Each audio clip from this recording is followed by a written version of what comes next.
Hello, everybody. Welcome back to another Friday night of Let's Talk Beeenchrest with KY Riimmfire and Hoobbies. We got all these clowns in the background talking, making noise here. So yes, we are at the range, and we are live, and we are accompanied tonight with JDdelta 22 and General Ripper and Hasbro and Justin Lowe. So, what are they doing here? Well, tomorrow is the big day. We're having the Kenny Blackburn Memorial Shoot. Kenny's a range member of ours that passed away this year, and he enjoyed shooting Beeenchrest 22s with us, and he supported this program in many different ways, and he's no longer with us. He's greatly missed, and we're doing a little raffle tomorrow. I'll tell you about that here in a little bit, but the proceeds from that raffle will go to his wife to donate to any kidney transplant foundation of her choice. I think she already has one selected. But thanks to Hasbro, Hasbro showed up today, and this is the plaque that will be on our range wall. And this is Kenny himself on a nice metal plaque, and we had his picture engraved into the plaque. So thank you, Hasbro, for making that happen for us. Greatly appreciated.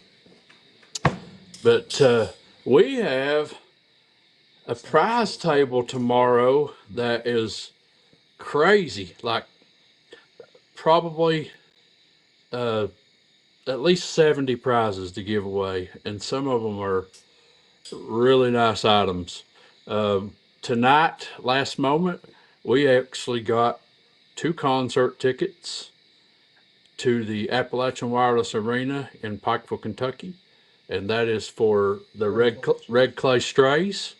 And we also got an autographed guitar by John Party, and that is what we're going to be raffling off tomorrow. And the proceeds of that will go to Kenny's wife to donate to her charity of choice. And so I appreciate everybody that has donated and got behind us on this. And it's a meaningful event. But these guys have been out here practicing this evening, so they've come to play also. So let's bring them out. The back room, the ones that are not here with us live that couldn't be, we're going to bring them out one at a time. JDdelta has his camera running for a little different view, so I'm going to get his out first. JDdelta, Hello, everyone. how was your week, buddy? It was great. You guys have been treating me like a special guest. What do you think about the mountains? I love these mountains. They're beautiful. I love it. And we're glad to have you. Me and him spent the day together today, and yesterday we got to go out to dinner together, and we have just had a great time and great conversation. Appreciate you being here, buddy. Thank you. Up next, we have Leather Action 22, Brock. He's the big third place winner over there in the Texas State match. What's going on, everybody? Yeah, congratulations, man, on your score. That's awesome. I appreciate it. Yep. So up next, we got George from Southern Rifle. George, how was your week, buddy? It started out good and then went to hell. Oh, Everything gonna be all right. I'm glad to hear that. I know George was planning on coming tomorrow. Something's come up, he can't come, and I just pray that everything works out with that situation for you, buddy. And up next, we got Steve from living in Southwest Virginia, which will be here tomorrow. Am I right? I am going to be there tomorrow. I'm looking forward to it. Absolutely. We're going to start eating about 12 tomorrow. We plan on shooting at about 2, and we'll start giving prizes away after the first heat. That way, if there's any late stragglers or anything, we can get them entered for the prizes.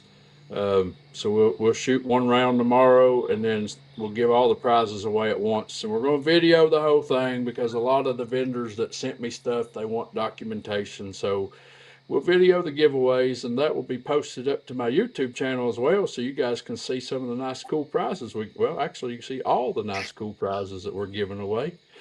So up next, we got American Hillbilly. Hey, how's everybody doing this evening? Doing good. How you doing? You have a Oh good week? man, doing fine as frogs here, brother. Yeah. I seen you shot a challenge the other day, and you just seem to be getting a little better, a little better. Yeah, yeah. I mean, Beginner's heck, luck. blind hog get acorn every now and then. Guys, after I get everybody introduced, I'm gonna back up there with everybody else, so I ain't like hogging the screen here. So we'll bring the last one out. He's new to the channel, he's always in the side chat most nights, but he is joining us on the panel tonight. Minnesota Mike couldn't make it. He's got to get up early in the morning and shoot a match. He's got a long gong match tomorrow. And Riimmfire Dave couldn't make it. He said he had to get up at 3 a.m. to get ready to go to a match. He's going to be there at 6 a.m. in the morning. So, yeah, he's not going to hang out with us tonight. He's got to get his rest. So, up next is Mike Moore from Empty Pockets Paint Shop. How's your week been, Mike? Evening, everybody. Yeah, so go ahead and tell us a little bit about yourself, man, and you can share your services you offer, but let's not talk about what they cost or anything.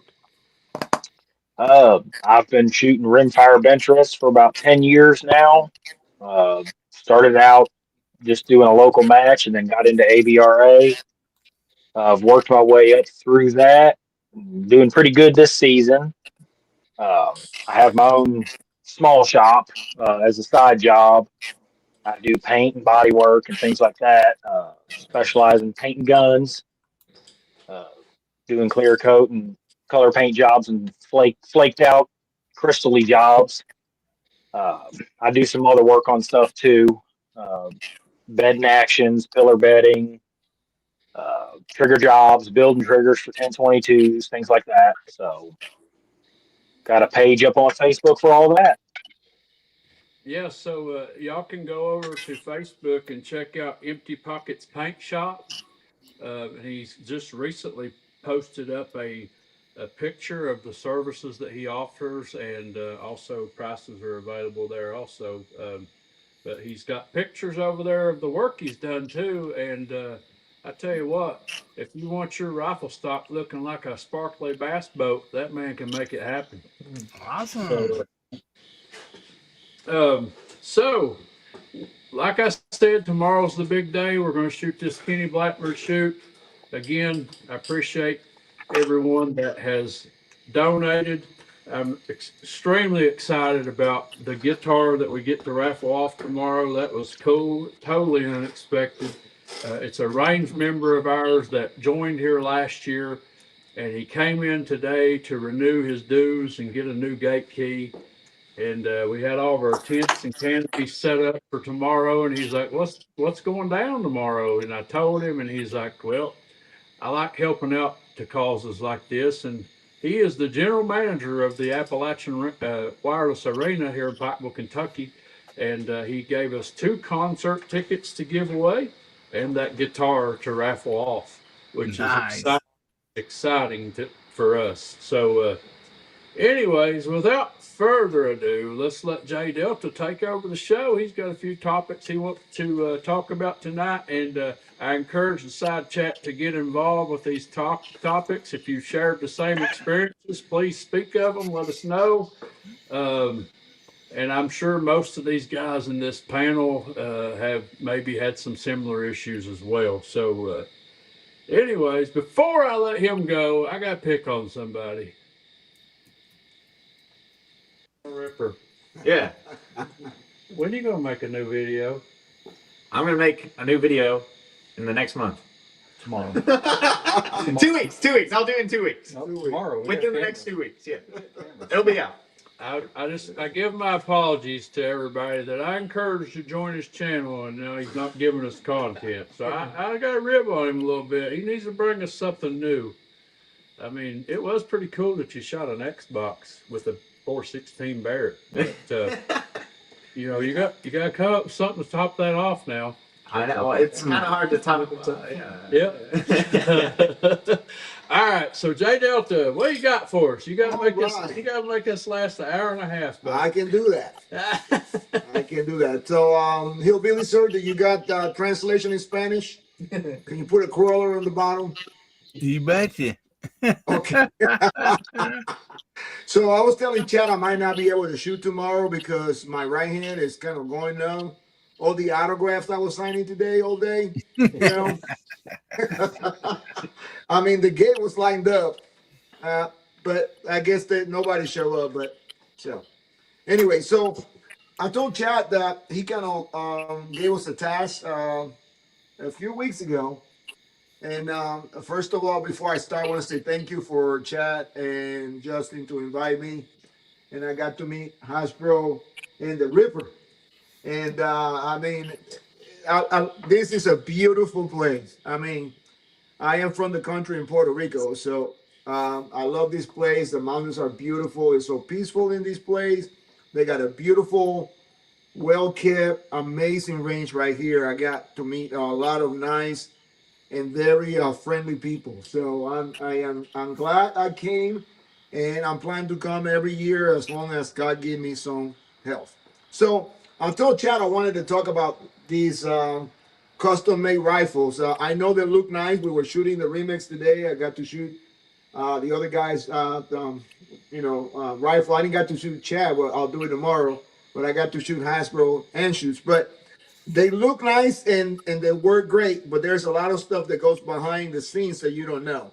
So I just want to let you know, this is not to detract you from getting one, but I want you to know that if you do, there are some little nuances that you might don't like. And I heard people saying, and I have to agree, you spend all that money, you expect that rifle to be perfect, but it's not. If you look at a 22 LR, that's a very small hole in that chamber. So when you insert that magazine in and you're trying to feed that round into the chamber, it has to be precise, right? On a center fire, as you know, that round can go in a little bit sideways, but because the chamber is big, that round will go in there. But on the 22 LR, especially on a mass chamber, a tight chamber, it's a lot of things that go into making that rifle. So one of the first things I want to talk to is feeding issues. So Chad got some pictures, and he'll show those pictures here shortly. So as you know, if you don't know, but I'll tell you, the Remix magazine is one of the best known magazines because it keeps that round on an angle, right, to feed in. A lot of the issues with, in my experience with 22 LR is if that round is not in that angle, if the lead tilts forward, it will not go in that hole, so it'll jam on the side of the chamber. So on a Remix, and I'm getting ahead, and you'll see the pictures here in a little while. On a Remix, there's no ejection ports. All right, so it's just the chamber. So if you look inside there, it's just no ejection ports. So the actual ejector is on the head of the bolt. It's like a half moon that is held in there with a, I think it's a 116 bolt. So you cannot single feed those rifles because there are no ejectors there. So sometimes when you push the round in there, if it's not perfectly to enter the chamber, you will feel pressure. So you can't force that round like in other rifles because you will break that ejector. And if you break that ejector, then you can whatever round there you can fire it, but you won't be able to eject, so you won't be able to feed any rounds in there. So that's one of the main things. So compared to other manufacturers, and this is in my experience, I got a few Voodoos, I got a Tika, and I got 4 or 5 CZs. So on these other rifles, specifically the CZ, I very seldom have any issues with fitting in. But once in a while, you get that round that stands up at attention, and it's kind of bridged when it goes in there. And once in a while, you get that. It's like the last round, the last 2 rounds on the magazine. if the spring is strong enough, it'll kind of, instead of nice and easy moving that around like an elevator to fit into the chamber, it actually springs out and the round bridges in there. So the Voodoo's they're notorious for that too. So you hear a lot of people complaining about the Voodoos. So the Voodoo's got a very, very smooth feeding. I mean, sometimes when you're fitting that round in, you don't think you have put a round in the chamber until you pull the trigger and the round goes off. So if you get a good adjustment on the Voodoo magazine and the Remix, which both of them some Voodoo magazines, not the original ones, the OEM, but the aftermarket ones like the L3i, they have a adjustable ramp on the back that you can adjust up and down to match the magazine latch. And most of these chassis that you can buy, like MDT and the other ones, the magazine latch can also be adjustable. The only problem is most of these manufacturers like MDT, and by the way, I really like their product, their customer service, in my experience, is great, is that you don't get a magazine adjustment latch unless you buy the top of the line. And as you know, the top of the line is very expensive, right? It's like 1,600 coconuts. So that means you're gonna have to have a lot of coconuts to buy one of these these chassis.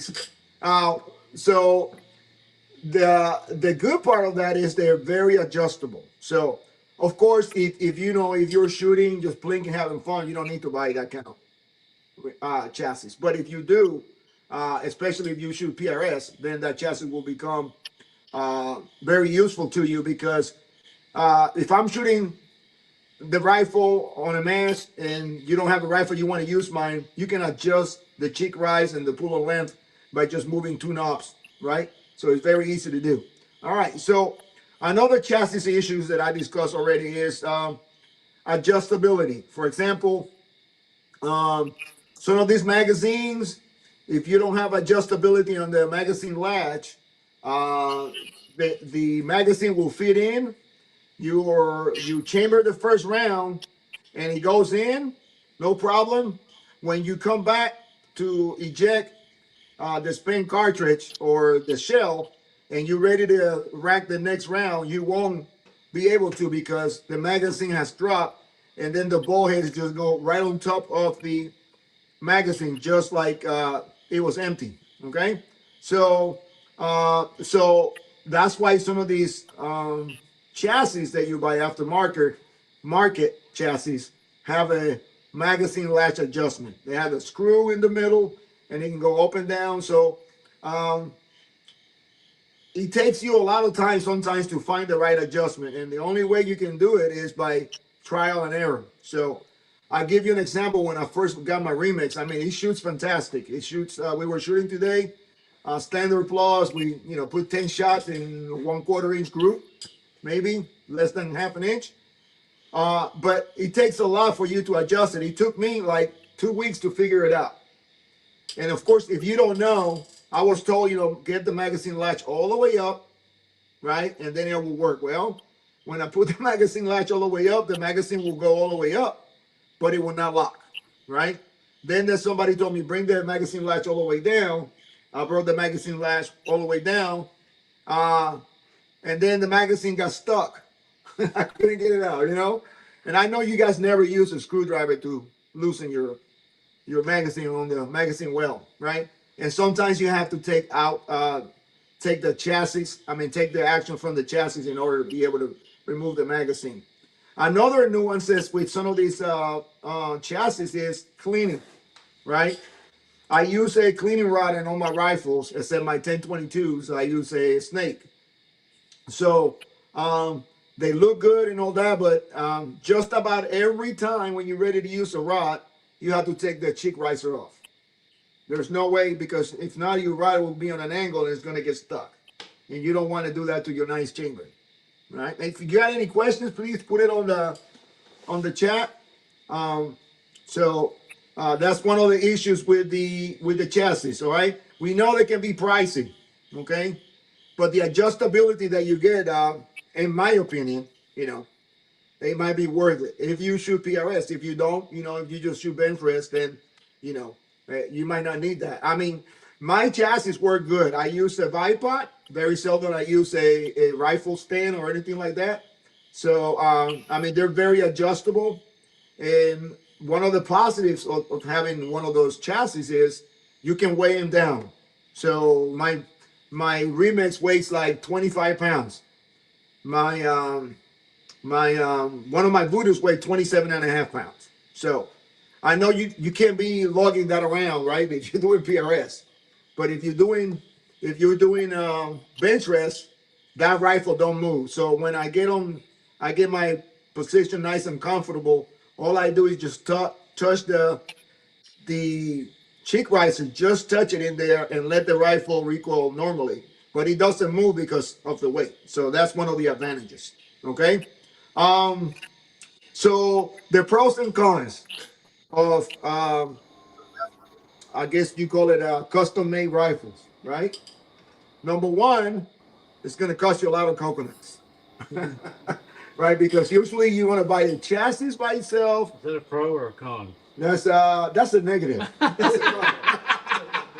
Even if you can afford it, it's a negative, right? Because it's going to cost you. So you buy by the way, when you buy one of these rifles, like a Voodoo and all those, the Voodoo you can buy an action already built, right? And it has the action, one magazine, and a lot of the times they don't come with the triggers. So you're talking about 2,400 to 2,700 coconuts just for the action. But not anymore. Not anymore. Well, they coming back. They actually are in Oklahoma. Uh-huh. And I saw an article last week or the week before that where the mayor of that city, I can't remember the city, is very happy because they moved to Oklahoma and they're going to bring I don't know how many jobs. So we don't know. So I hope they do. yeah, They do. I hope they do. I got 3 of them. So Yeah, because Like them want to get all their stuff back together, that's for sure. Yeah. I also heard Turbo filed bankruptcy. Oh wow, I didn't know that. Yep. So I Anybody in the side chat got something they want to add to Yes, this please. conversation or in the panel? Yes, any questions, please. Mike Moore, George, Mike, I know you build rifles. Issues you might run into when building. I mainly stick with wood stocks. Every once in a while, I'll do a fiberglass, uh, just because the way I was mentored and with bench rest and things like that is chassis aren't good for bench rest because of harmonics. For PRS and NRL and things like that, they're great, but as far as for precision accuracy with bench rest, the chassis don't have the same harmonics as the wood does. Absolutely. That's correct. So that's why I weigh mine. And so if you see I mean, when you look at these rifles, right, they look nice. I mean, you got that big axle there, right? Stainless steel axle that probably fit on the truck. 24 inches, 20, anywhere between 21 and a half inches to 26, 29 inches, some of those, right? You can change the twist rate. You can go up to 112, 113, but then you got to find the ammo that will go, to that twist. But they look nice, and the reason most of the times, the guys use those big barrels is because weight to balance the rifle, especially the guys that do PRS. Those rifles are around 12 to 15 pounds.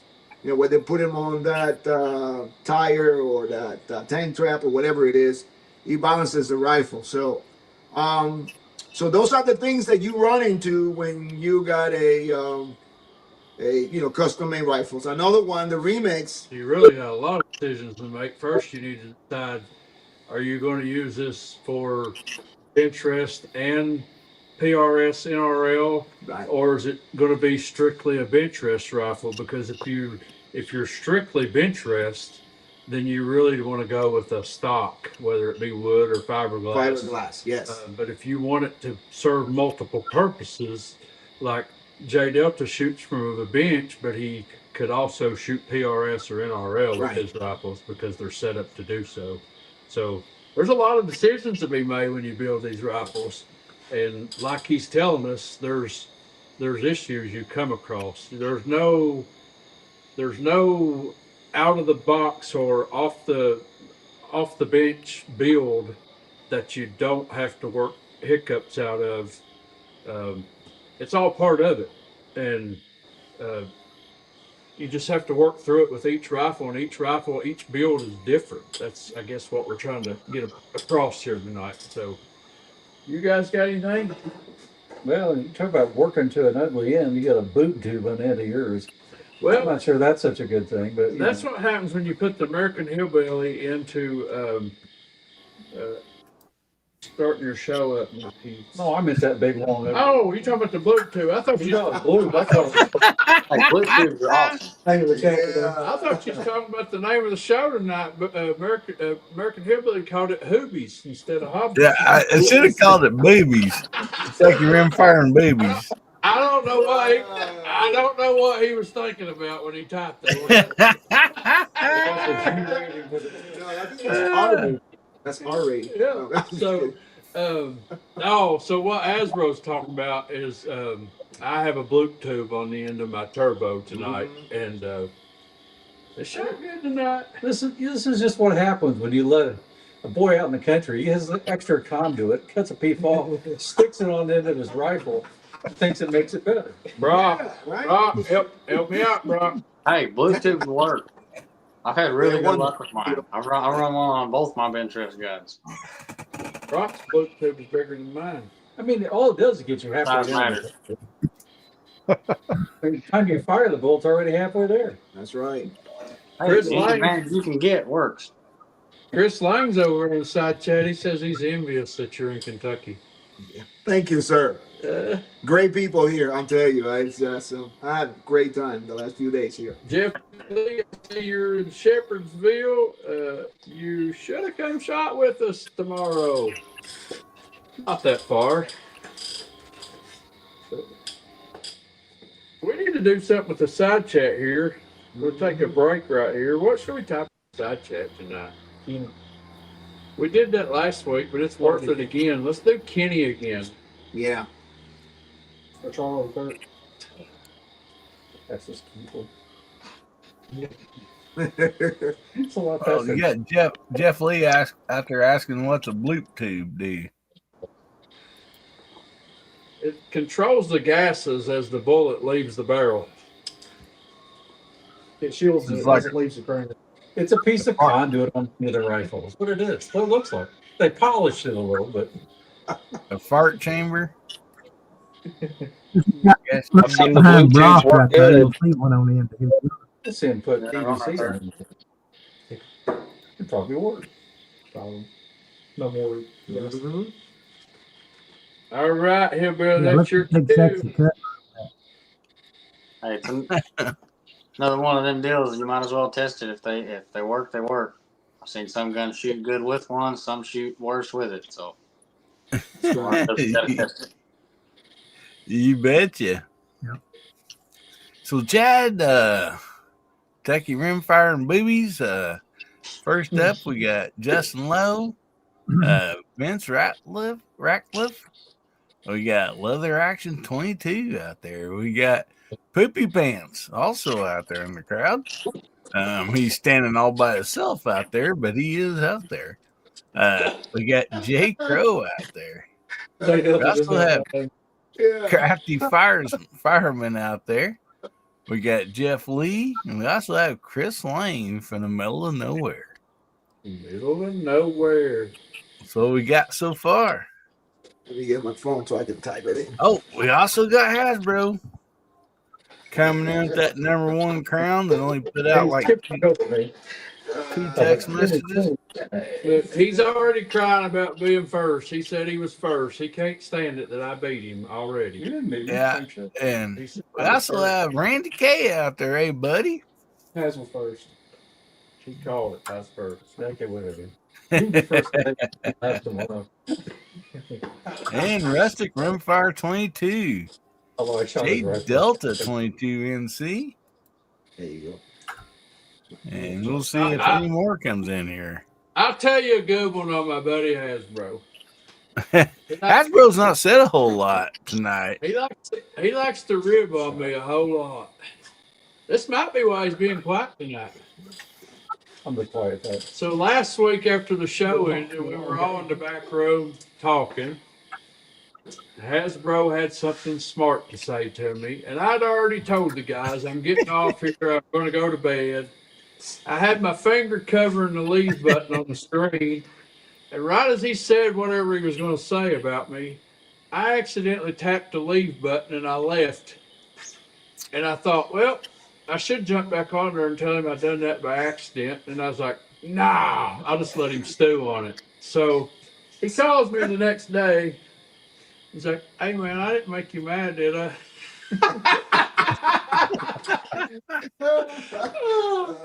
So, no, sir, you didn't make me mad. You have now.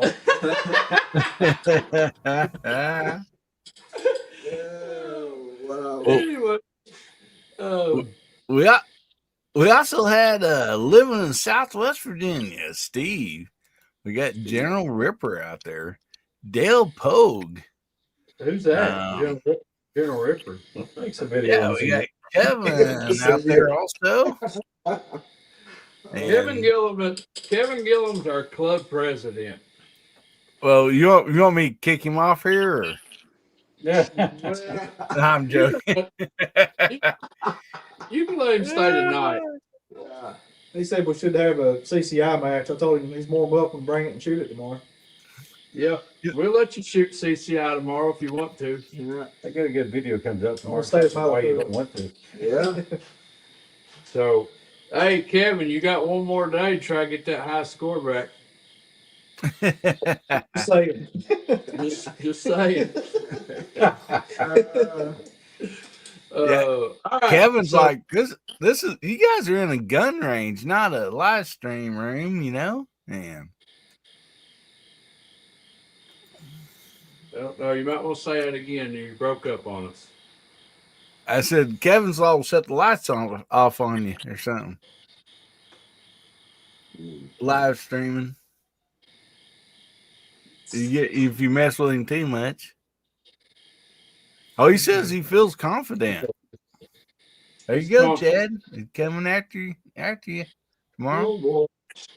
I'll make sure I lay the book of excuses out on the table for tomorrow. Book of Elijah. I'm gonna slide back up here close to you guys because I think JDdelta's got some pictures to show. We've not been showing them. Show So, one and then we'll which one you want to show, bro? I can show whichever one you got. Which one you got there first? I can always jump back. Well, let's just start the first. So here is a picture of the face of the boat. Okay, so that's the remix there. So I just want to say something. I don't want to let you guys know, I don't want to deter you for if you ever want to buy a remix. I mean, at the end, I'll tell you that all those issues, I'm going to tell you right now, I'm going to tell you at the end, for me, they're worth it. When you shoot down range and you see that one hole, it pays off. So if you look at here, this is the remix boat. You see that half moon there? That shiny one with that screw in the center? That is the extractor. So it has an extractor. It has one claw on the left side of the boat that just to hold the rim in there. But the actual extractor is right there. That half moon, that's where the rim of the case is held. One way to know, those are they wear out sometimes, for people trying to force the rounding there where they won't chamber correctly. The way you take the an empty case or a live round and you put it in there, and it gets in there and it gets hooked on that little lip, and if you can pull it, that means that it's not holding. That gives you a lot of extractor issues. That's what you see. A lot of the gunsmith, aftermarkets, they make some extra ones for you to put in there. So that's the extractor. What else you got there? Looks like your magazine. All right, so let's talk about magazines. We'll get ahead of the magazine. I was going to discuss it, but we'll discuss it now. So this one here is one of the L3I magazines. That's used to, they call it Zero Suck, because back in the days, you see it there in white. They're painted in white.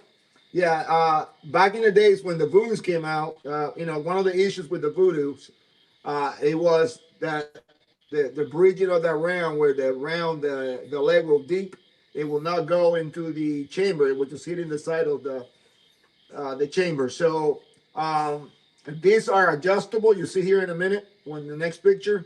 So one issue with some of these magazines is either the magazine spring is too strong or too weak. So when you have, and by the way, I think there are 13 rounds on this magazine. When you got 13 rounds, the pressure for the other rounds is good. But when the magazine gets weak on the second to third round, it will just won't feed because it just won't come up.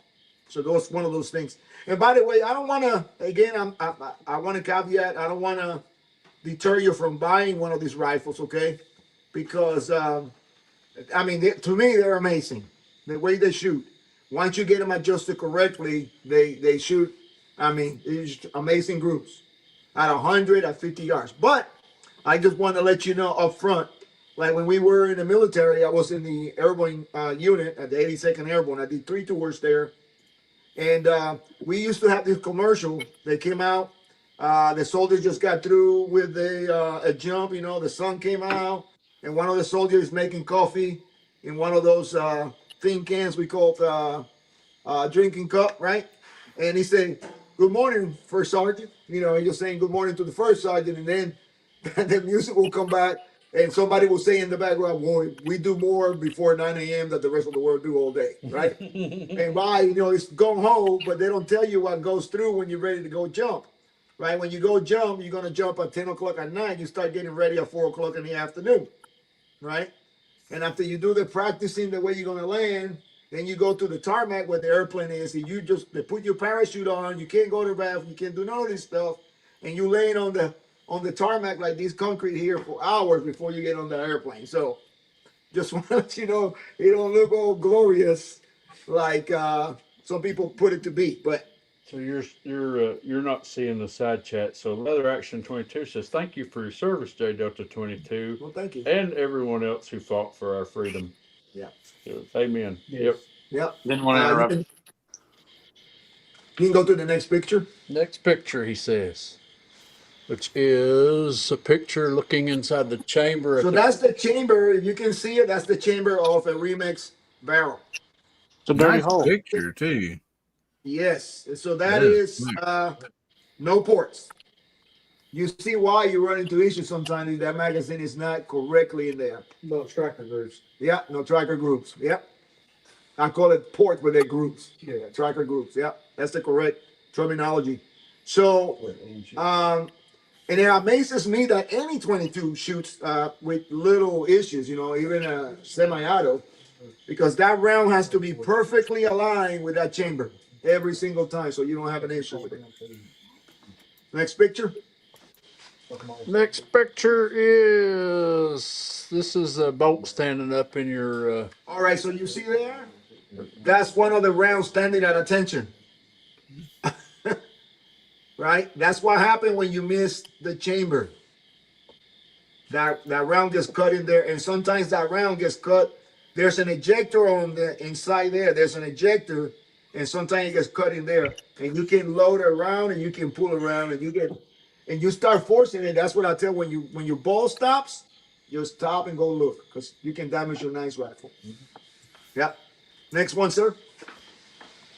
Next picture. Let's see, we're looking at 3 different magazines. Okay, so those are the magazines, the back of the magazines. Those are 3 different magazines that you can adjust to compensate for your latch. If your latch is all the way up and the magazine don't lock, or the latch is all the way down and the magazine goes there too high, and then when the ball goes forward, instead of hitting the lips of the magazine, you're hitting the bottom of the lips of the magazine, and your ball's gonna get jammed in there. So, but in this case, you can adjust it here, and they work very good. Now the Voodoo has no adjustment unless you buy one of these.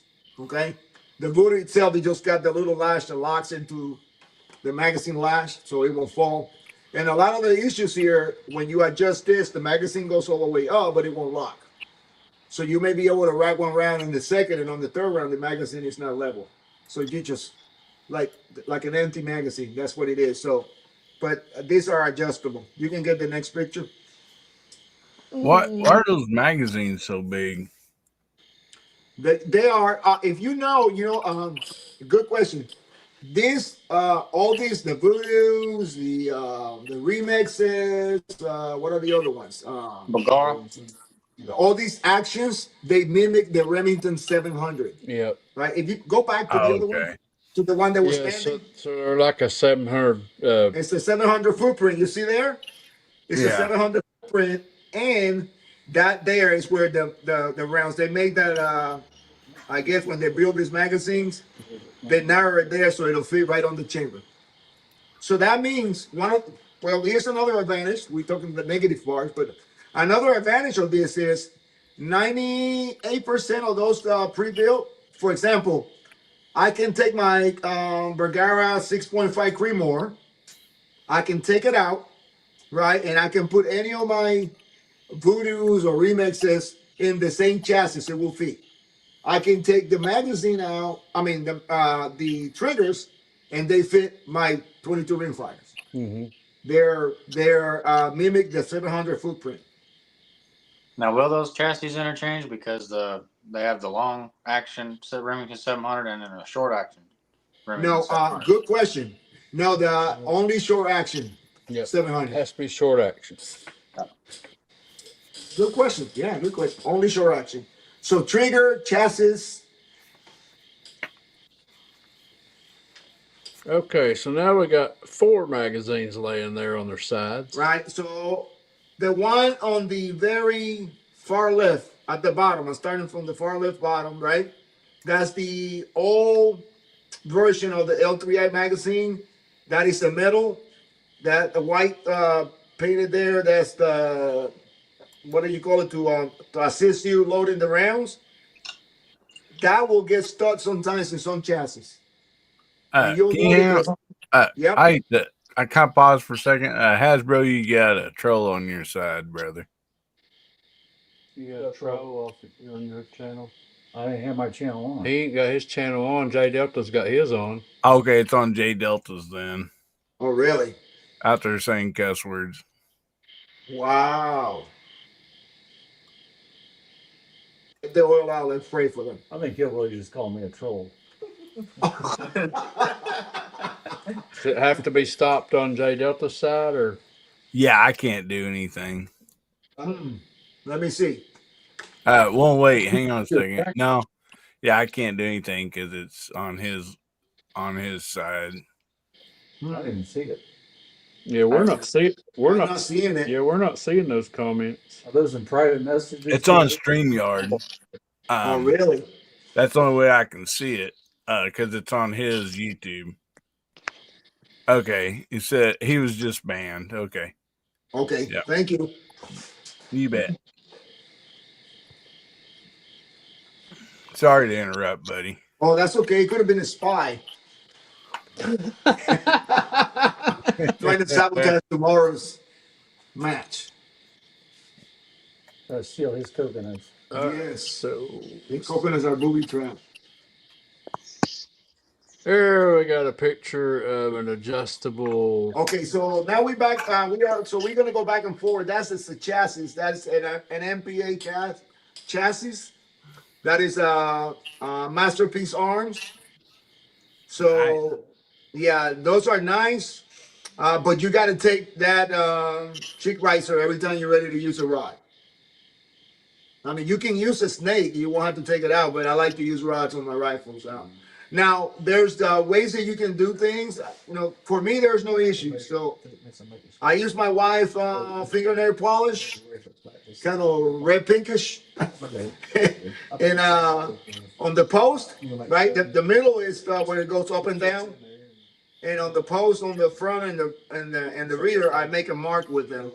MPA sells, they sell a collar that you can put there. So when you're ready to put your riser back on the rifle, you won't have to worry about adjusting. It always goes to the right way. MPA also sells an adapter for that wheel there. That wheel goes up and down, where you just put a spring in there and an adapter, and all you have to do, you don't have to turn the wheel. You just push the wheel, and it comes right out, and you push the wheel and push it back down. So that's what that is. And then at the bottom, that's the weight. That plate there is a back rider, but it's also I think it's 1.5 pounds or 2 pound weight to balance your rifle. Because you put so much steel up front. I do. I do. So yeah, I was supposed to say I put a lot of steel. I sure do. If I would take my action out of my chassis, all my NDT chassis, from the XRS to the Elite, ACC Elite, they got a bar that's 2 pounds right there in the chassis, and he balances the rifle really good. That's my secret. Another picture of a boat face. Yeah, that's the bolt face right there. It's a closer look. See that little half moon there? That's where the round is held at. And the little part to the right is the part that breaks. Yeah, yeah, that's why breaks right there when you jam it. Yeah. It never happened to me, but I know it. Okay, so that's the magazine latch. So that is for Spanish chassis only. I'm kidding. What? Just in case you were asleep. No, just kidding. So usually that is a hex key or a, what do you call it? Star key. What do you call it? Torx. Torx. Usually I think it's 15 Torx. And then that goes up and down and allows you to adjust the magazine exactly how you want it. If you notice on these 700, because they try to mimic that, usually those magazines play side to side a little bit, and that's okay. Up and down, it should be no play. That's what causes a lot of issues with fitting. Okay? So those are adjustable. So for the NDT, only the ACC Elite, which is stand for something core component, something like that. So the MPAs, they come already with any MPA that you buy. Usually 95% of them have that latch there. We're out of picture. Yep. Okay. Any questions? Brock, any of you guys got questions? Mike? You're talking about, and it's not necessarily an issue, but you're talking about customizing stuff. JDdelta, what's your favorite kind of stock to use, and what's the reasoning behind that? Or chassis, whatever. Wait, what's the reasoning behind what again? We heard the first part of it was choppy. Like, what's the reason, like your favorite chassis to use and why? Do some of them eliminate issues, or do you not have to, change certain stuff? There's not as many issues with a certain brand that you found out. In my experience, I like the MPA. I liked it because it has the inclinometer. That's what they call it, inclinometer. It's not bubble, but it doesn't move like a regular bubble. It's the same. They use the same kind of technology the helicopters use to level when the pilot is flying. So, but for me, it's the ACC Elite. They're the easiest in my experience. I got both. I got 2 ACC Elites and 3 MPA chassis. But for 700 footprint like Voodoos or your Riimmfire, that's my preferred. They're really adjustable. They're easy to do the latch. On my first Voodoo, it took me maybe an hour to figure it out. Now, nothing wrong with the MPA. It's just that the action on the Riimmfire, it has to be correct to fit there. But once you get that magazine adjusted, no issues. Cool. And I noticed that on mine, there's a gentleman called 22 Jack. I think he competes a lot. And I was making a comment because he has a couple of MPA chassis and he had no issues. So he told me, why don't you put Velcro on the left side of the magazine well and on the right side? And I did. And that pretty much resolved the issue. So you learn those tricks. Too much footing. Yeah. It has too much play. So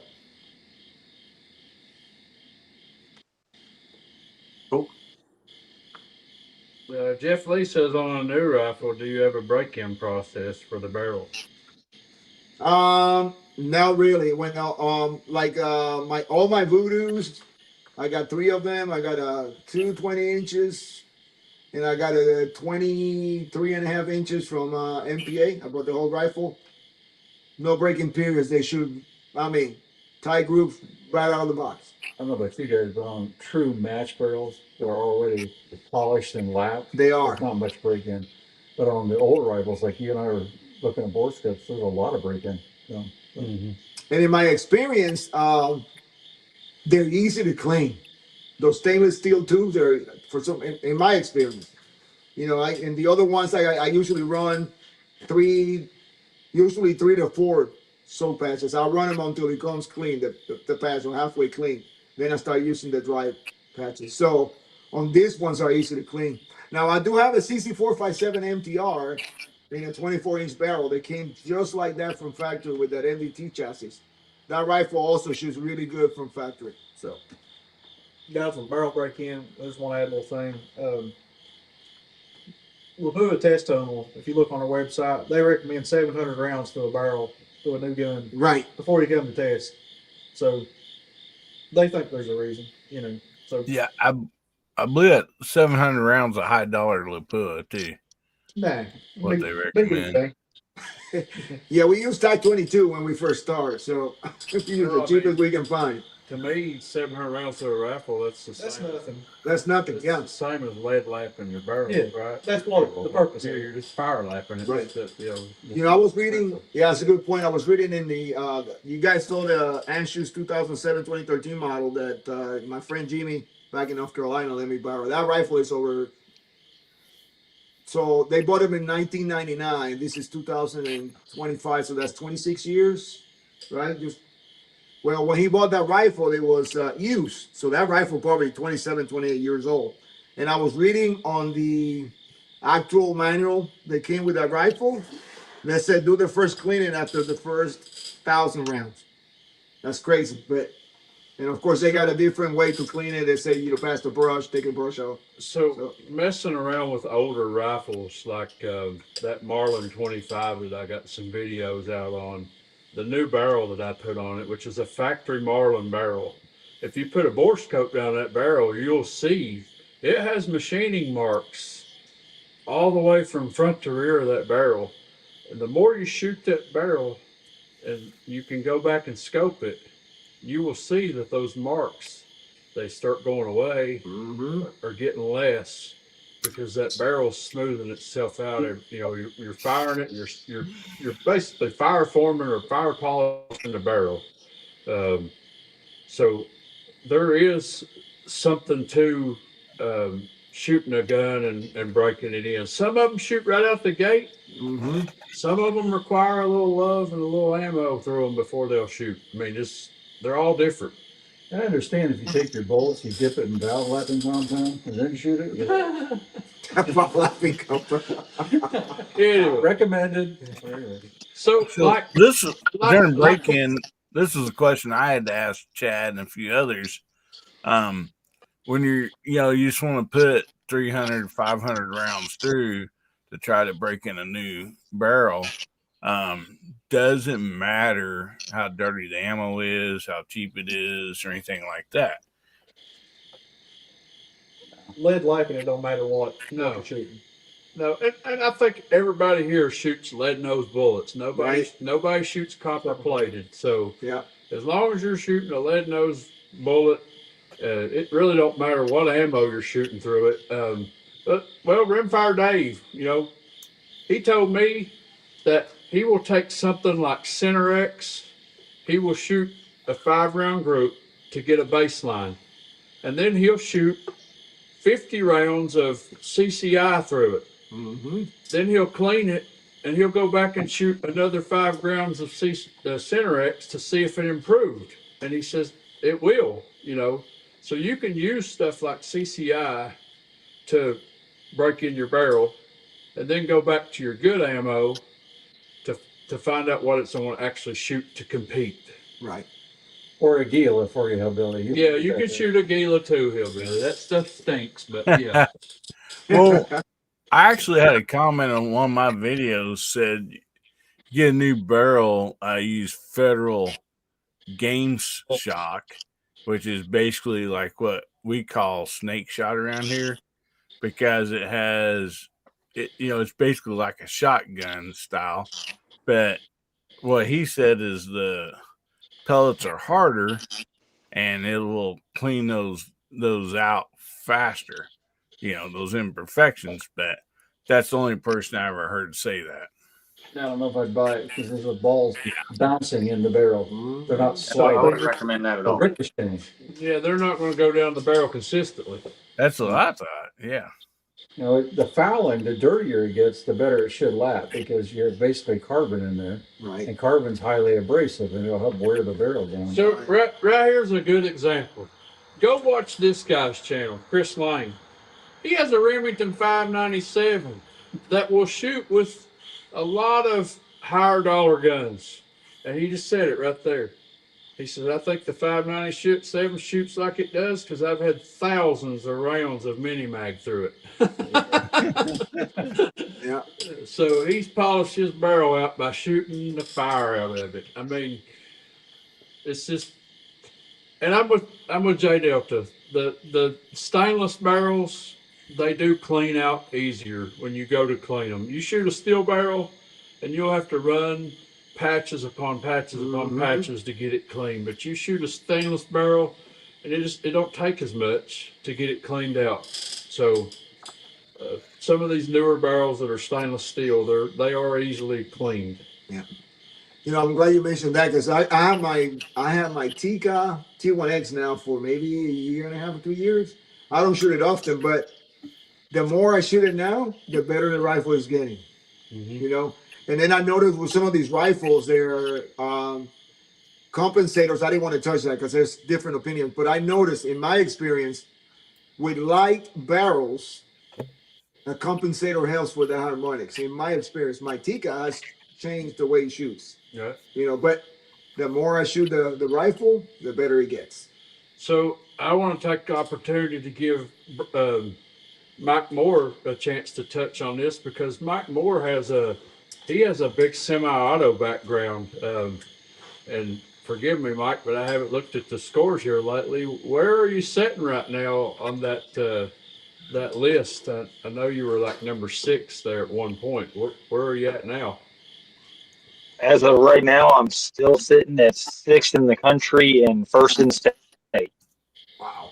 Awesome. And that's in unlimited with like semi-automatics? Yeah, unlimited class ABRA. How many people are registered in that? Do you know? I tried to find just to look at scores and I couldn't find it. So to look at the scores, it can be a little tricky right now. The website is abra.guru, GURU. You go on there and you scroll down to scores and rankings, and then you can click on that and you actually download a PDF of the current scores for each class. They can be a little tricky to read because you have your general score, your aggregate, and then you have your aggregate plus points. Yeah, same as they are. So with the way the scores are, like my scores are aggregate plus points. I'm 1st in the state and 6th in the country, but if you look at just aggregate, I'm a little bit further down country, across the country. But with the bonus points, it's bumped me up. Right. Gotcha. But the ABRA organization actually just got sold last week. Joe Chacon sold it last week, so there's some changes coming to the ABRA in this next year. Yeah, Jerry Stiller bought it, so I'm anxious to see what he's going to do with it. From him, he is talking about mirroring ARA over to ABRA. We're gonna get some new targets. They're gonna base the new ABRA targets off the ARA targets and give some better definitions on the classes right now, because the classes, there's definitions for each class, but some of the classes kind of blend together. It's a left up to your, perception of it on what class is. Yeah, it seems like there's way too many classes. Yeah, there's too many classes, and then when they decided to start allowing bolt guns into the ABRA, they had initially set up barrel requirements, barrel thickness and all that for the two different classes, light and heavy. And then last January, they lifted the restrictions on both of those classes, and it was just left up to you to decide what you wanted to shoot. So Darwin Harris says most match barrels have already been lapped. And that's why you don't see as much of a break-in process needed on a matched barrel, because they've already been lapped for you from before you kill. So if you're shooting a factory barrel, it's going to take a while before you see that barrel to come in. CZ457s, MTRs, I've owned 2 of them. When I first got my first one and I bought it brand new, I thought, boy, I made a mistake. Mm-hmm. It wouldn't shoot. It wouldn't shoot good at all. Not for what I thought it should shoot, but the more I shot it, the better I got. And Vince Ratliff now owns that MTR, and he's putting some good numbers down with that gun. The second MTR I got, I have it now. When I first got it, again, I was like, boy, I've made a mistake. But the more I shoot it, the better it gets. But you take a custom built gun like my turbo, the day that I sat down here and shot it the first time, I was impressed. And it just keeps getting better. Mm-hmm. But it was good off the bench.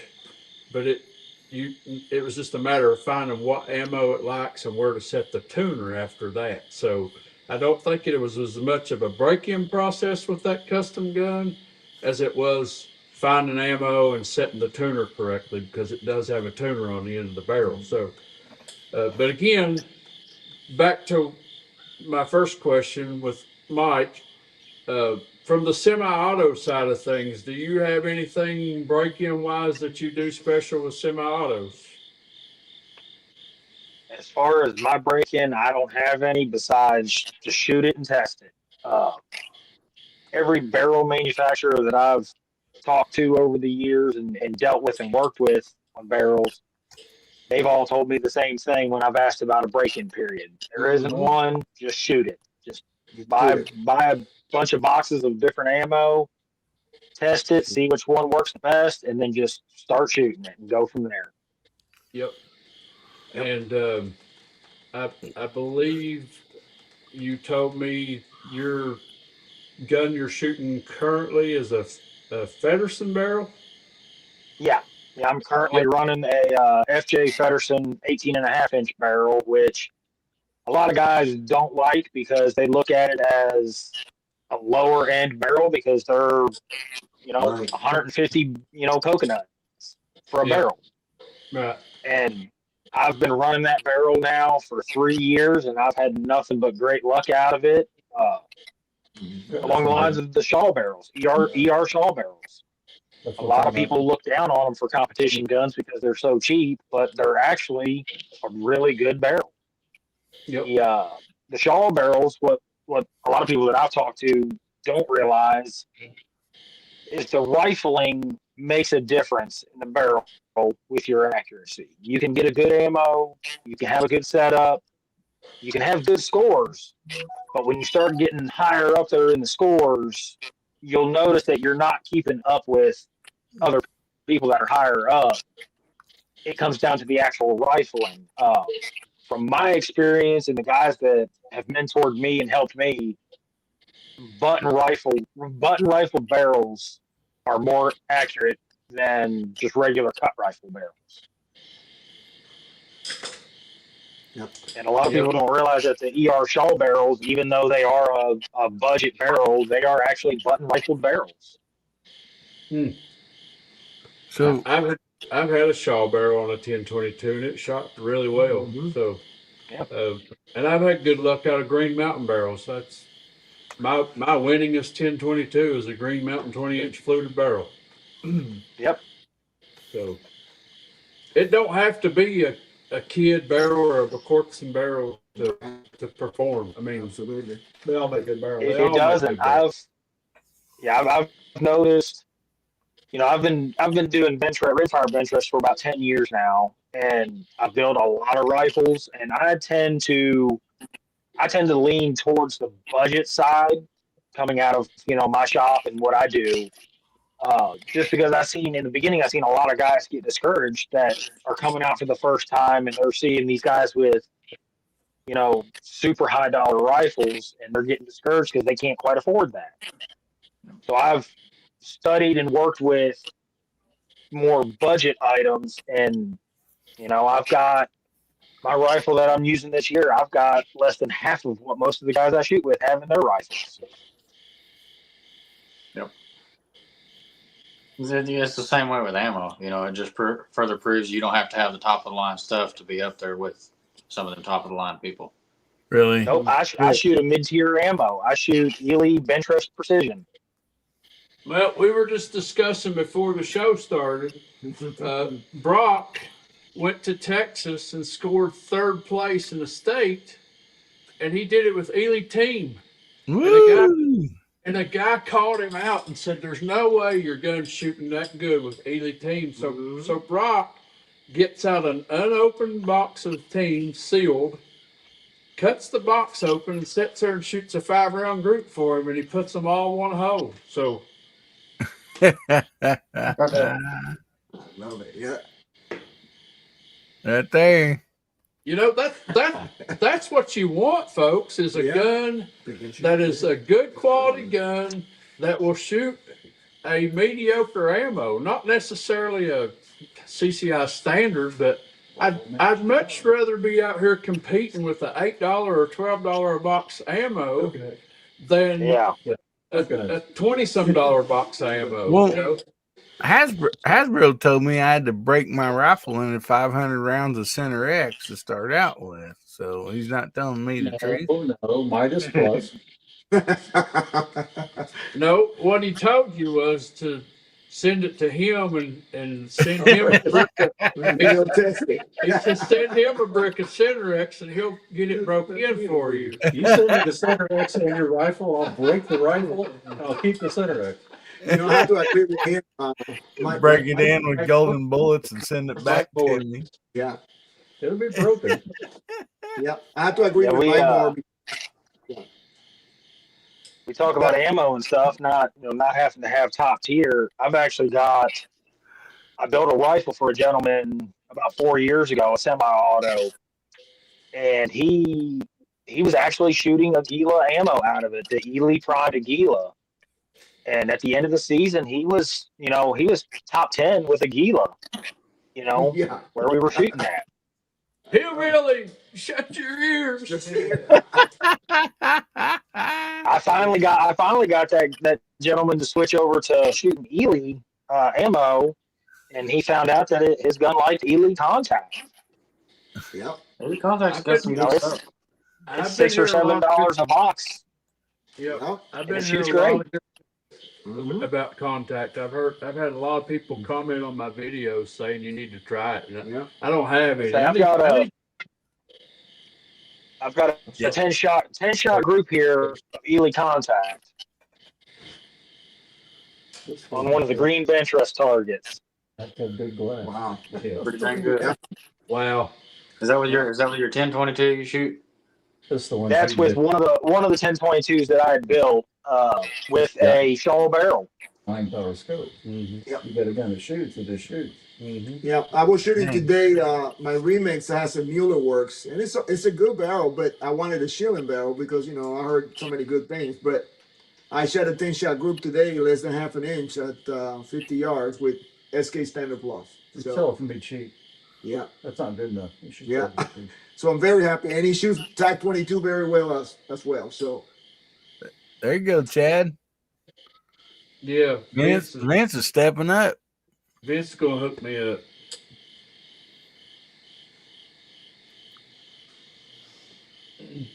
But yeah, I mean, Every gun that I build, I do an initial sight in, and I guess you call it break in.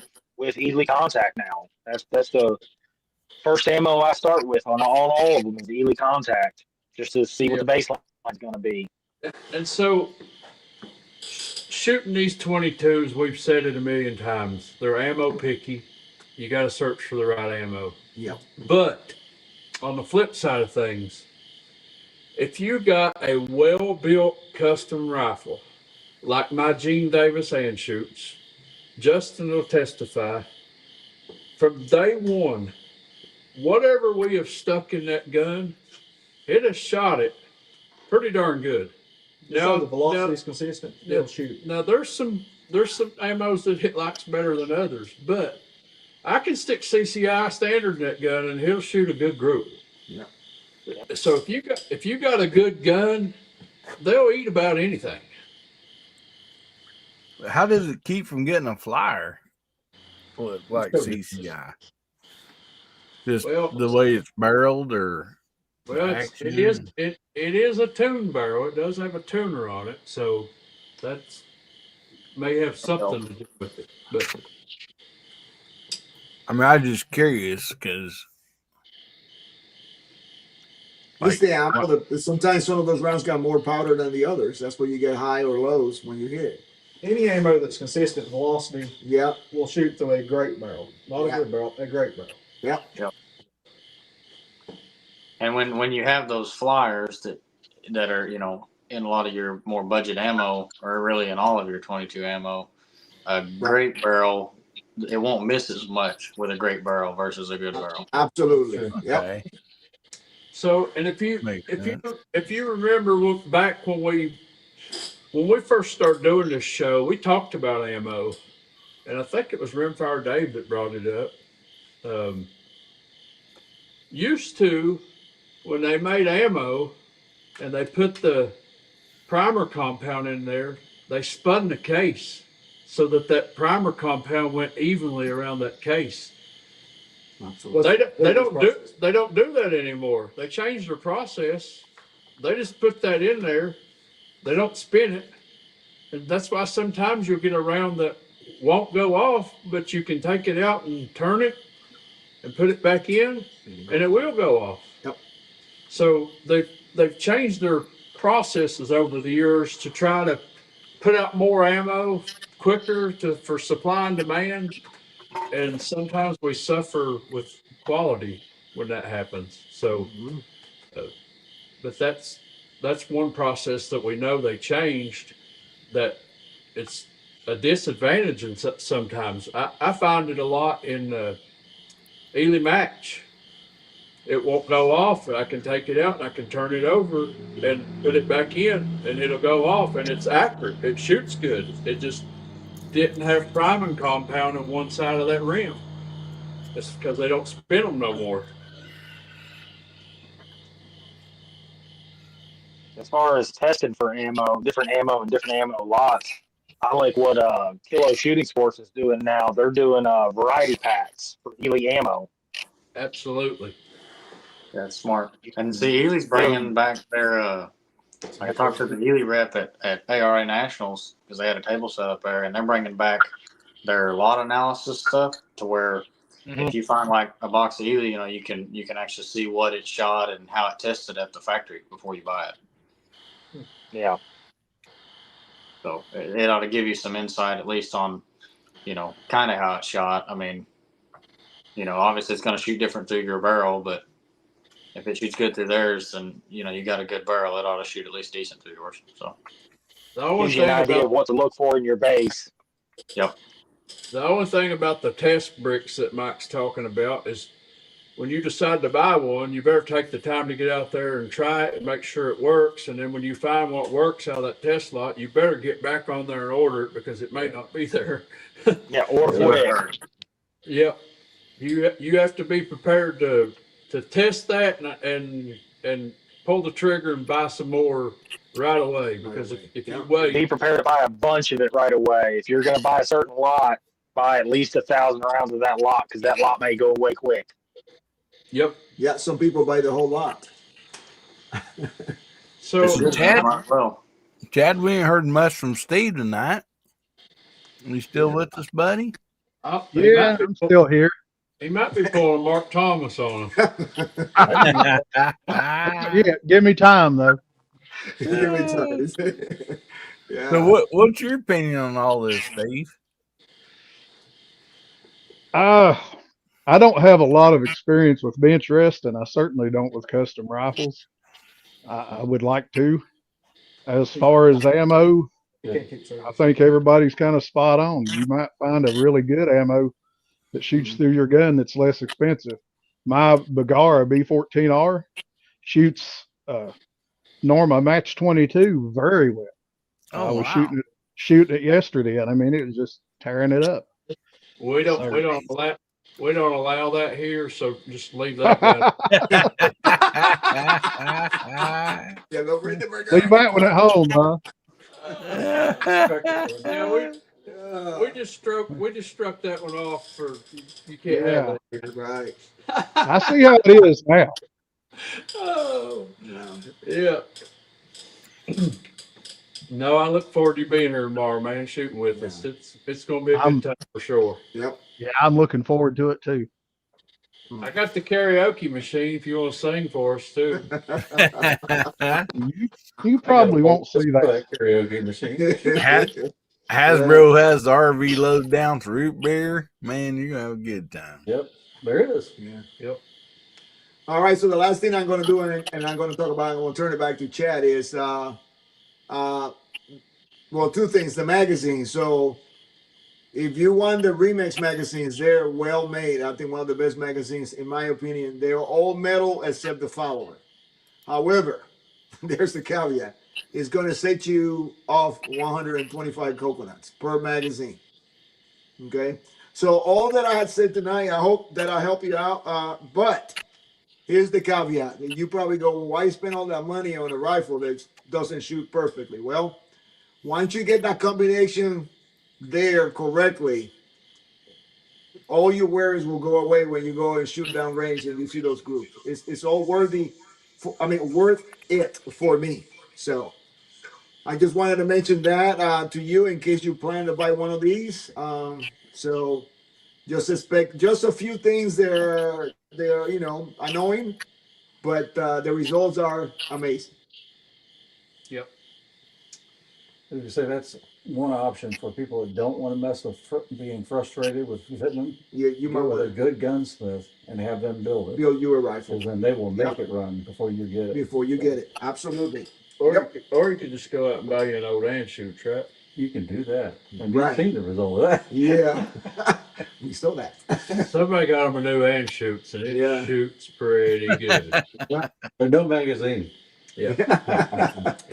I want a Beeenchrest High Point 22 that shoots Lapua. So, and if you want to talk about luck, if you don't know what the civilian marksman program is, they will sell to civilians military rifles, and occasionally they get Remington 40X rifles on there, and they go through their own background process. They check your birth certificate, your driver's license. They do their own testing, and when the sales is final, they don't send that gun to your FFL. They send it to your house, front door. Your background check and everything is complete through them. What? Yes, it's called the Civilian Marksmanship Program, and you can look it up online. You can buy a rifle through them. They do an extensive background check, and once you're cleared, they send it to your house. Justin, the bad part is you don't get to pick the rifle. They pull it and they send it to you. You may get one that's in pristine condition. You may get one that's beat up.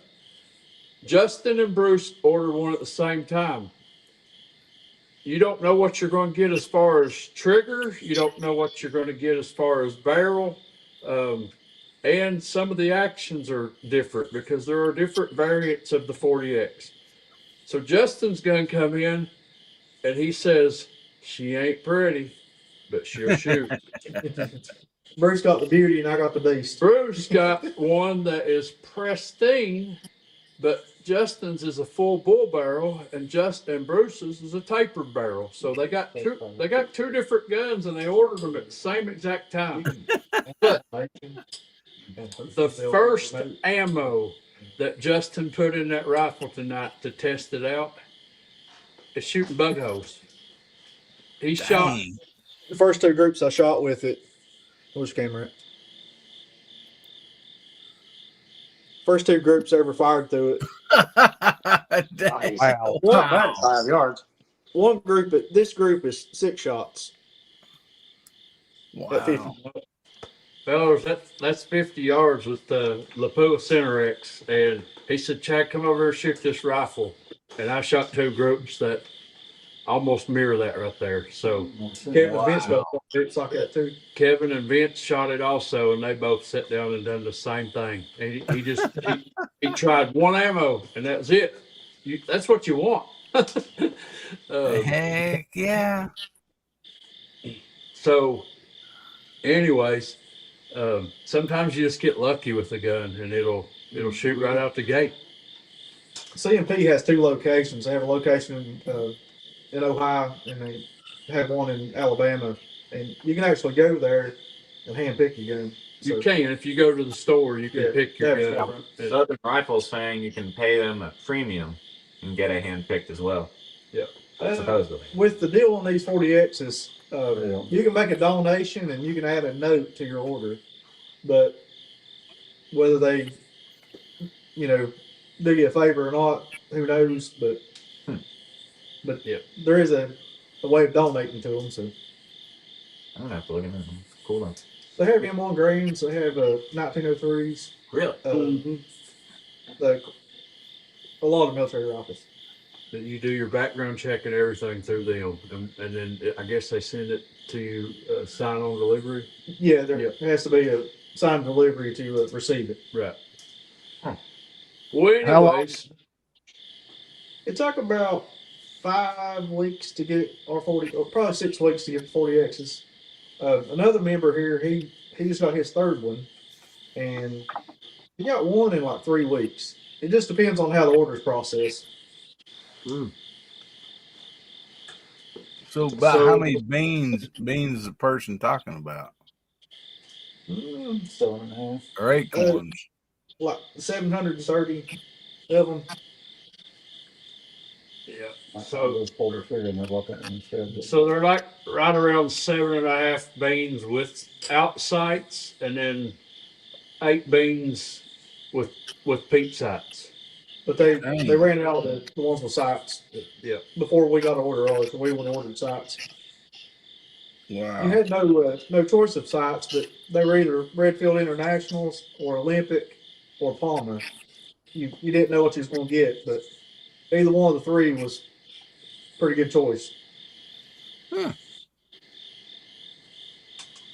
Jay Crow says, don't you have to prove a shooting capability or complete to join the program? Just what he heard. So you have to be a member of some kind of club organization. That's one requirement on your order. Our gun club here is a registered affiliate with the CMP. So that counts as our club affiliate. And that's one perk of our membership here at this range. A lot of gun clubs, you may not realize it, but contact your affiliate to the CMP. And if not, you can become one. All they got to do is contact them, and they can be your club. If you're There's a fee, but if you're an established club, they can get set up to be affiliated with the CMP program. I think your club has to be insured, maybe one of the requirements, and you have to hold so many matches. And, there's some caveats, but ours is that way. Some of your gun rights organizations qualify you too. Virginia Citizens Defense League. If you're a member of that, qualifies you. Yeah.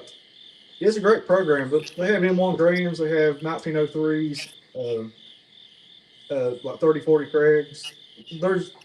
And things cycle in and out. Like anytime, like a country that they've had M1 Grams in, when they phase out, they'll send them back through the CMP.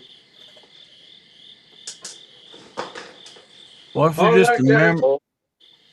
What if you're just a member of the High Point Club? You're probably SOL. Yeah, you're SOL. Isn't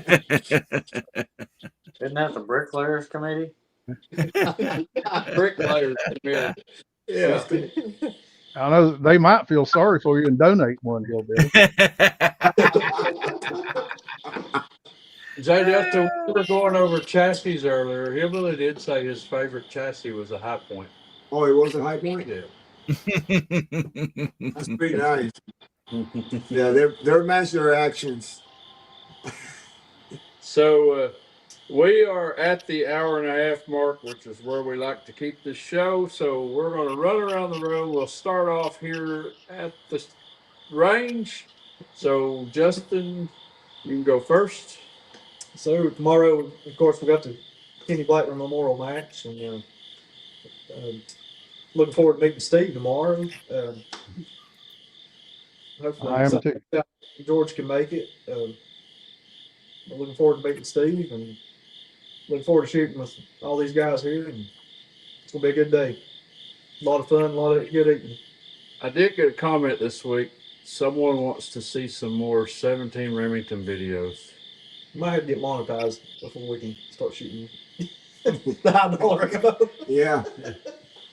So, yeah, I that got a lot of varmint calibers. We'll jerk out from time to time. those Like two 16 Brett. those two calibers we shot last week was two that I'd never seen before. Knew nothing about them, but man, they're fast and they're accurate. Really fast, 4,200 feet per second. Wow. That's cooking. Yeah. Yeah. And so one of the viewers said they would like to see more of 17 Remington. So he must be a 17 Remington fan. That round is so fast that I actually saw that can through the scope explode. You know, as soon as the trigger broke, I seen the can explode. No delay. That's cool. No Now- blackout. Justin, I can't remember the name of that caliber, but is that similar or the same caliber of? I think Demo Ranch had put out one. It's a like a 22 The 223 WSS. in a big casing, all nicked down. It was like, if Yeah. I remember right, it was over 4,000 feet per second, like you were shooting. It's a center fire cartridge, and it's a little short, fat Yeah, case with the neck down, and it's 4,200 feet per second. Well, that particular load that I had, it was a 40 grain nozzle ballistic tip, doing 42 and change, but you can load like a 36 grain Barnes varmint grenade over 4,500. And it's the fastest production cartridge ever made, you know, without being Wildcat. yeah. Look who's out there. Uh-oh. Behind us, Well, no, Elijah. we're in the dark. Bigfoot? Yeah. Stay at the range That's on the side That's chat. that's that guy that backed out on us. He won't come shoot with us. Anyway, Elijah says, "You guys have a great time this weekend. I'm so sorry I couldn't be there. I will listen to you fellers while I'm on my way home." Yeah, man. We wish you could have been here, but I know it don't always work out. We've got to shoot with you twice this year, and Enjoy both It was a pleasure both times. we need to get up there and shoot with you at your range and let you pick what we're going to shoot and what we're going to do. Put that together for us. We'll try to do something with you. He's going to be shooting in the snow before long. Yeah. We'll wait till next We'll year. do some. We'll do some at cold weather shooting. That's what that. I got my Santa suit, my heater. I'm all ready to go. That's what that biathlon ammo's for, ain't it? Cold weather. That's it. Polar ammo. Was it one of our guys was here? He's like, I've been shooting that bipolar ammo. Bipolar. Hey, Some of it likes to groove, some of it don't. So, Hasbro, what you got coming up, buddy? Well, I got a video that came out tonight with a 1942 M1903 shooting a hard seltzer. So that was pretty cool, pretty explosive. Woohoo! And then tomorrow there's an Anschutz video that releases, and the next week there's another Anschutz video that releases, shooting every single ammunition I can put through the gun shoots good. So that's a new for me. I can tell you, Lilsner barrels do not do this. There's certain things that shoot really well in them, but they don't shoot everything, and this gun will shoot anything. So it's been fun. Anyway, that's what's coming up. Tell them about your new channel. Oh yeah, Anschutz Anonymous. So I started up one of my other channels that really was RC based. I haven't been doing much with it, and just changed its focus. And so now I'm going to dual post a lot of things for a while, but eventually older rifles, antique rifles, and Anschutz will be on that channel. He gets an Anschutz and automatically thinks he's one of us. Yep. Well, I am gonna beat Hasbro, it. do you have that Anschutz with you? I don't know about that. Oh yeah, he brought it. You better sleep with one eye open because JDdelta's really been wanting an Anschutz. Yeah. He told me that he wanted me to help him storage. He's got my bolt held hostage. We'll pick one from the panel here now. So, Mike Moore, what do you got going on, man? And hey, before you say anything, I don't think I've told anybody here. Mike Moore donated $75 off through his custom paint shop. Any of his services, whether it be a bedding job or a trigger job or a paint job or whatever, he donated 75 bean. He donated a 75 bean Look at that. Coupon. So somebody tomorrow is going to win a coupon to be able to get some services done. I appreciate that. So anyway, what you got coming up? Got a ABRA match at the end of this month, but up until then, I've got a couple bedding jobs to get done, some paint jobs to get done, and some more testing to do on my rifle. Yep. So you guys go over there and check out his Facebook channel. Tell us again what the full name of the Facebook channel is. Empty Pockets Paint Shop. Empty Pockets Paint Shop. General Ripper. Yeah. What do you got coming up? Coming up, I'm gonna buy a camera and then I'm gonna put out my first video. Second video. Number 2 coming up. We're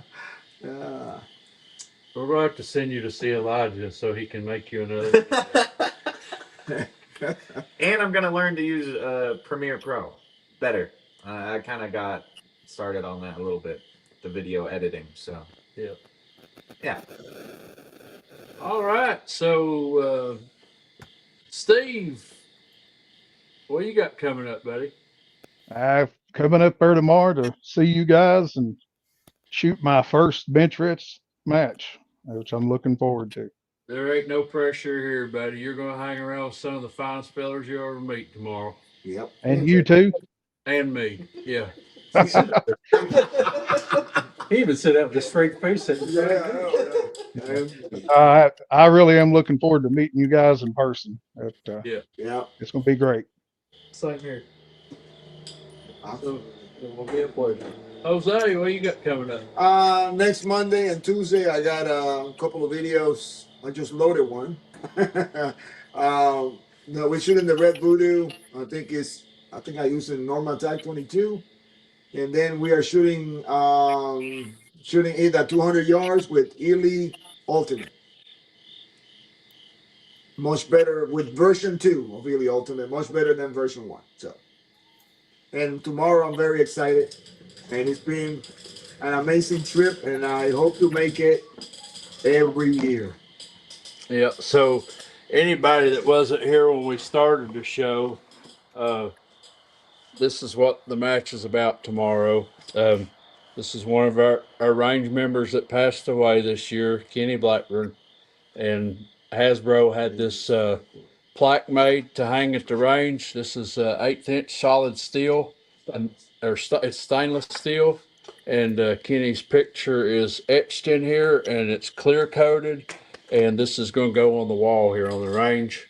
and we're having a raffle tomorrow on a guitar that was donated to us and signed by John Party. And yes, I said guitar. And the proceeds from that is going to be donated by his wife to her choice of kidney transplant association. And so yeah, a lot of good prizes to give away tomorrow. Um, that's what this is. That's what this is about tomorrow. So Hillbilly's got the giggles going on. So what you got coming up, Hillbilly? Well, it's just Justin and Hasbro over there deleting each other's comments.